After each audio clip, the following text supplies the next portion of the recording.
Bonjour à tous et bienvenue chez Nouvelle Classe. Je m'appelle Gizmat, je suis ton professeur de mathématiques. Nous continuons notre entraînement sur les fonctions trigonométriques. Alors, les fonctions trigonométriques ont la particularité d'être complexes à étudier. C'est la raison pour laquelle nous allons nous intéresser à l'étude de ces fonctions dans des intervalles restreints, plutôt que de travailler sur R. Mais pour pouvoir restreindre l'étude de fonctions à un intervalle petit, il faut avoir des informations telles que la parité ou la périodicité.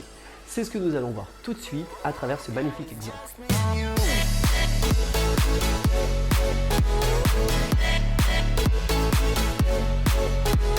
Nous allons étudier la parité et la périodicité d'une fonction trigonométrique. Soit h, la fonction définie sur R par h de x égale cosinus carré de x moins cosinus x moins 1. Petit a, étudier la parité de h. Et petit b, étudier la périodicité de cette fonction. Je vous laisse un instant et je reviendrai vers vous pour le corriger.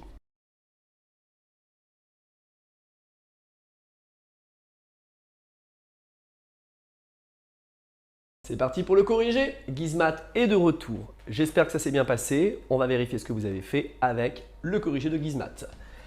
Pour la partie A, je vais m'intéresser à la parité de la fonction. Je vais donc calculer h de moins x.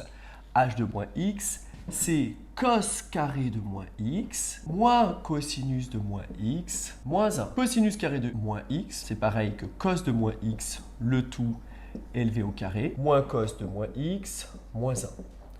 Et étant donné que h de x égale cos carré x moins cos x moins 1, h de moins x, il suffit de remplacer x par moins x. Alors faites-le bien, ne faites pas l'erreur que j'ai faite à deux reprises.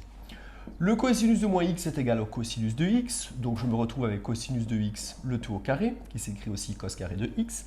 Cosinus de moins x est aussi égal à cos x, donc je réécris cos x moins 1. Petit rappel quand même pour vous expliquer pourquoi le cosinus de x égale cos de moins x. Si j'ai un angle x ici, l'opposé, moins x, se trouve de l'autre côté.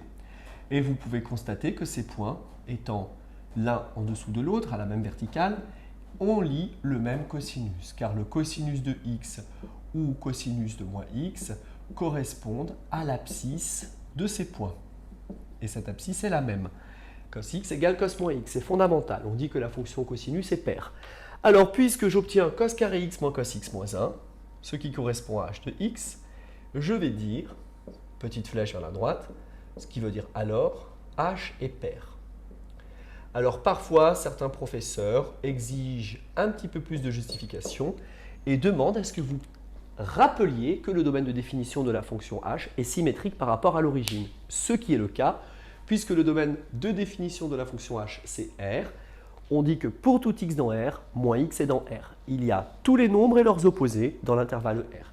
L'intervalle, le domaine de définition de la fonction h étant symétrique par rapport à l'origine, en plus de la relation h de moins x égale h de x, on peut conclure que la fonction h est paire. Certains professeurs n'exigent pas cette deuxième condition qui est la symétrie du domaine de définition par rapport à l'axe des ordonnées. Ça n'est pas toujours obligatoire à préciser. Voilà, nous allons passer maintenant à la partie B. Étudier la périodicité de la fonction h. Je vais vous laisser quelques instants de répit et à vous de deviner si la fonction h est périodique et si oui, quelle en est la période. À vous de jouer.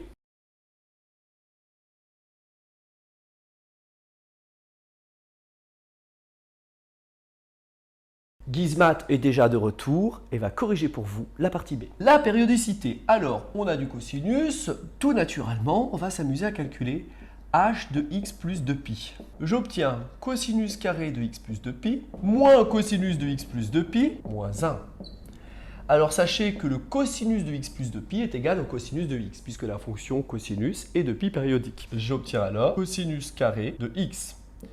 Moins cosinus de x plus 2pi est aussi égal à cos x. Rien ne change. J'obtiens alors h de x. Donc, la fonction h est de pi périodique. Alors, puisque vous êtes très sympathique, très cher abonné de la plateforme Nouvelle Classe, je vais vous offrir dans cette vidéo un petit bonus. Un petit bonus qui pourra vous servir parce qu'il arrive qu'on vous pose la question suivante.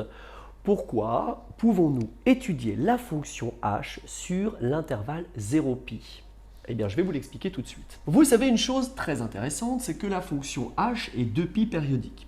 Ce qui signifie qu'il suffit de connaître l'allure de la courbe sur un intervalle d'amplitude de pi. Donc par exemple entre moins pi et pi, j'ai un intervalle d'amplitude de pi. Imaginez que la courbe fasse ce motif entre moins pi et pi. Étant donné que notre fonction h est 2π périodique, ce motif sur une amplitude de 2π va se répéter identique à lui-même, et ainsi de suite. Vous voyez un peu l'idée? Donc il suffit de connaître la courbe sur l'intervalle moins pi, et par translation de vecteur 2πi, 2kπi pour être plus précis, nous allons obtenir tout le motif. Maintenant, il suffisait d'étudier la courbe sur l'intervalle 0π, car en plus de l'information de la périodicité égale à 2π, j'ai l'information selon laquelle la courbe représentative de la fonction h admet l'axe désordonné comme axe de symétrie, car la fonction h est paire. Ce qui veut dire que si j'ai la fonction sur un intervalle d'amplitude 0π, j'ai sa courbe représentative, par symétrie d'axe OY, j'aurai le motif de la courbe entre moins pi et 0. Et puisque cette fonction h est 2π périodique, je retranslate de 2π à chaque fois le motif obtenu et j'aurai la courbe partout là où je le souhaite. Voilà, c'était Gizmat avec Novel Class. J'espère que vous avez bien compris et que vous avez apprécié la partie bonus qui vous servira pour l'étude des fonctions trigonométriques en terminale cette année. À très bientôt.